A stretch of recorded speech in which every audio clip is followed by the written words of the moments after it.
Les Houthis du Yémen qui sont donc entrés officiellement en guerre contre Israël et les États-Unis, et les Houthis qui ont de nouveau frappé cette nuit l'État hébreu lors d'une deuxième frappe. Écoutez notamment le porte-parole des Houthis qui s'exprimait à la télévision au Yémen.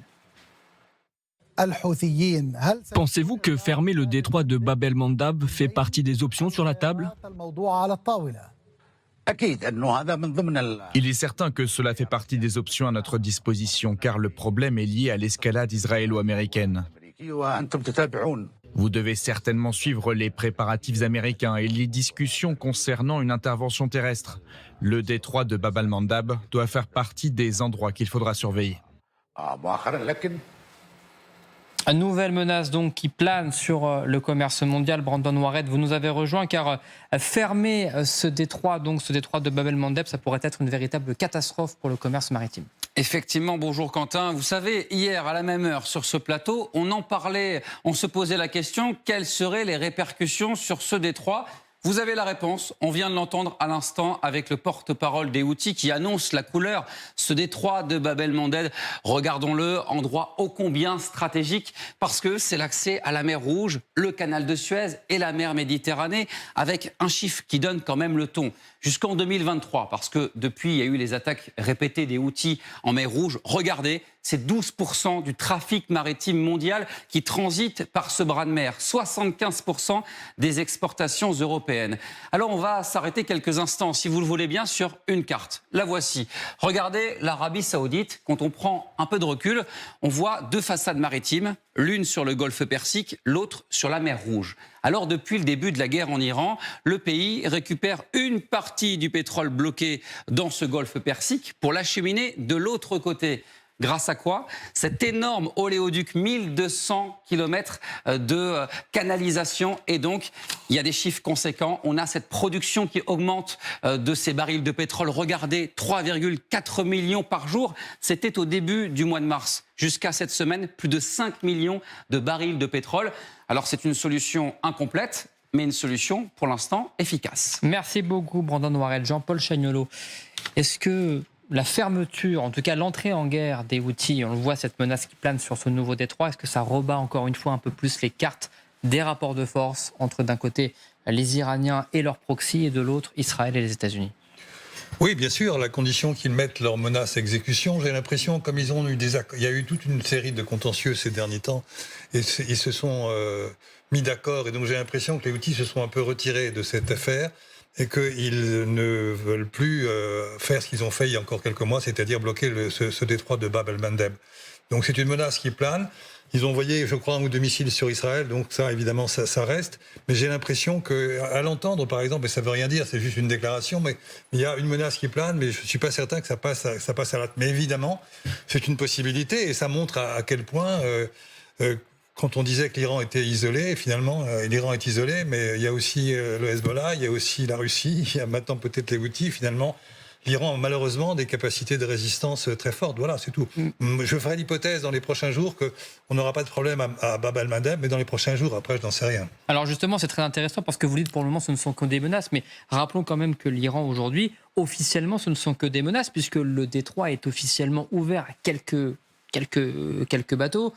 Souvent des Indiens, des Chinois, en tout cas, moyennant d'ailleurs un péage pour pouvoir passer. Mais général François Chauvency, les Houthis pourraient très bien faire exactement comme fait l'Iran actuellement, c'est-à-dire laisser passer quelques bateaux en finalement expliquant que le détroit reste ouvert à ceux qui veulent.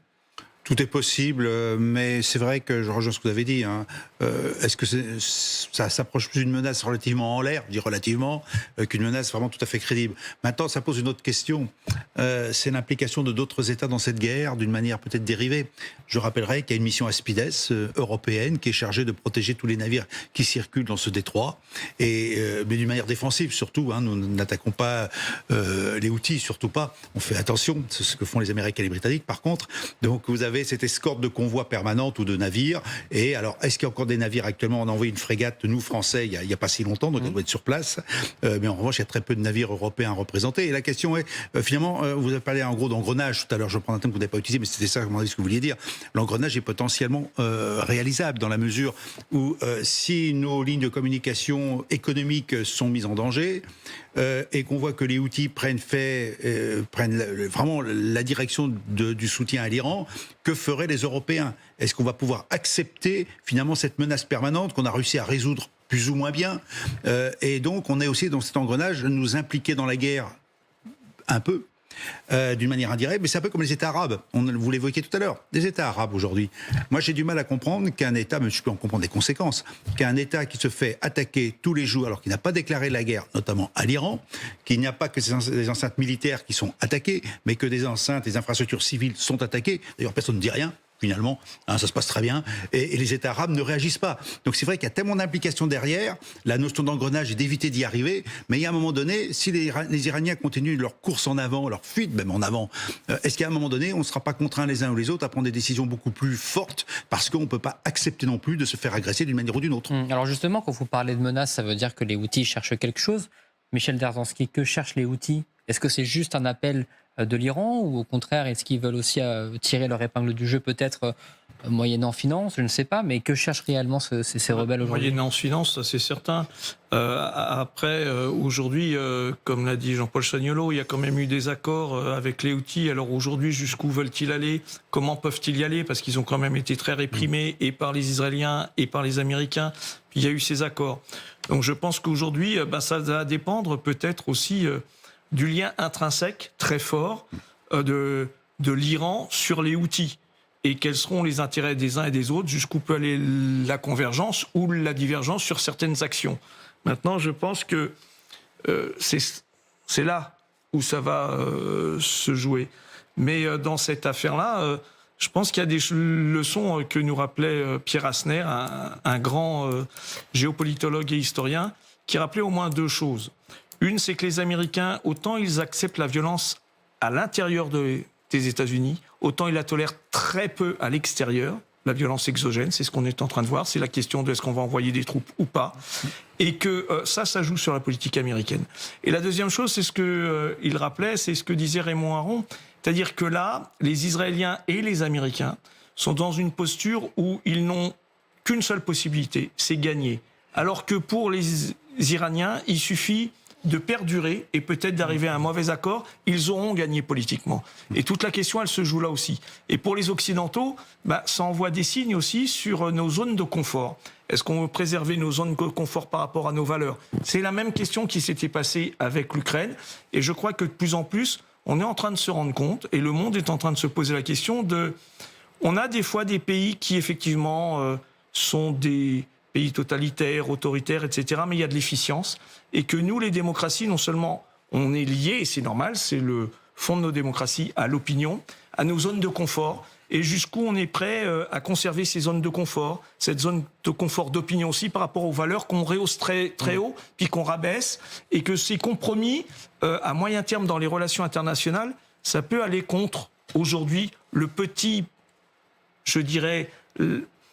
le nombre de petits pays qui restent au sein de l'ONU qui sont démocratiques. Je rappellerai qu'à la naissance de l'ONU, d'accord, juste après la Seconde Guerre mondiale, c'est 25 pays, 50% étaient des pays démocratiques, d'accord. Aujourd'hui, c'est 193 pays, 40% sont démocratiques. Alors justement, avec l'entrée en guerre de ces Houthis, la question de l'embrasement général des pays du Golfe, évidemment, se pose. Vous avez parlé notamment de l'Arabie Saoudite, qui est un ennemi de longue date de ces rebelles Houthis. Mais plus généralement, tous les pays du Golfe aujourd'hui sont attaqués. En témoigne notamment cette attaque de cette usine d'aluminium à Bahreïn. C'est le producteur Alba qui a confirmé et aujourd'hui que ces installations avaient été touchées par une attaque iranienne, faisant 2 blessés légers parmi les employés. Mais plus généralement, tous les pays du Golfe aujourd'hui s'inquiètent justement de cette attaque à répétition et qui vise notamment justement ces sites civils.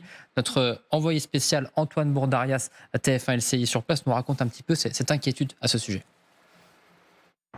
Oui, ce qui est sûr, c'est que les défenses antiaériennes des pays du Golfe sont mises à rude épreuve depuis le début de cette guerre et encore ces derniers jours. Nous, on l'a constaté ici avec Vincent Pierron depuis Dubaï, et notamment avec ces nouvelles frappes de drones et de missiles encore hier sur un site de Emirates Global Aluminium à Abu Dhabi. C'est environ à 1h30 au sud de Dubaï. Vous l'avez dit, forcément, après un mois de guerre, avec ces frappes iraniennes qui ne se stoppent pas, qui ne s'arrêtent pas, se pose désormais la question du changement de stratégie pour les pays du Golfe. Faut-il rester sur une position strictement défensive, comme ils l'ont fait depuis le début de cette guerre, ou bien envisager une riposte militaire face à l'Iran en engageant leurs propres missiles, leurs propres soldats, leurs propres aviations? En réalité, c'est un scénario qui paraît peu probable pour plusieurs raisons. Déjà, entrer en guerre pour les pays du Golfe pourrait tout simplement aggraver la situation, notamment avec le blocage du détroit d'Ormuz, en sachant que même en restant sur une position défensive, depuis le début, cette guerre a eu des conséquences